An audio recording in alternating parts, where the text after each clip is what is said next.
நேரம் கடந்து போச்சுதான். தற்பொழுது நேரம் கடந்து விட்ட காரணத்தினால் பட்டிமன்றத்தினுடைய தீர்ப்பை அடுத்த ஆண்டு அப்துல் கலாம் ஐயா பிறந்த நாள் அன்று தள்ளி வைக்கப்படுகிறது என்ற ஒரு நல்ல செய்தியை இந்த நேரத்தில் சொல்லி கொஞ்சம் தட்டு முடிச்சுட்டு முடிவு பண்ணிக்கலாம். அடுத்த தள்ளி வச்சுக்கலாமே. எம்எல்ஏ சொன்னாங்க அன்பன் தான்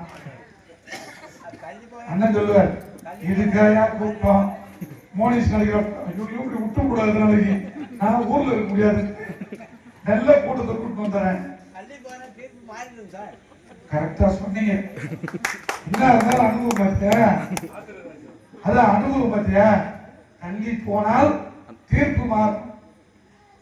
அதாவது காலம் கடந்த நீதி அநீதினு அழகா சொல்லியிருக்காங்க.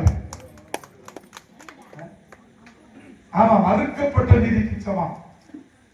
ஒரு 10 நிமிஷம் உட்காரலாமா? உட்காரல ஐயா.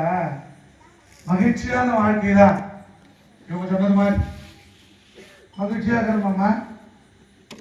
மாமியா மருமக சீரியல் பார்க்க சொல்லுதான் தெரியும் மகிழ்ச்சி.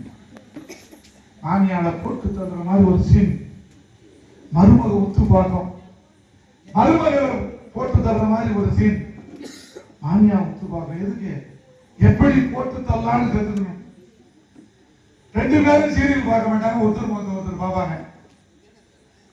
இவ்வளவு நேரம் நாங்கள் பேசியதற்கெல்லாம் வினாடிகள் விடாமல் கேட்டு ரசித்து கைத்தட்டல் கொடுத்தீர்கள். உங்களுக்கு நாங்கள் கைத்தட்டலை கொடுத்தோம். மனம் கைத்தட்டது எவ்வளவு பெரிய விஷயம்.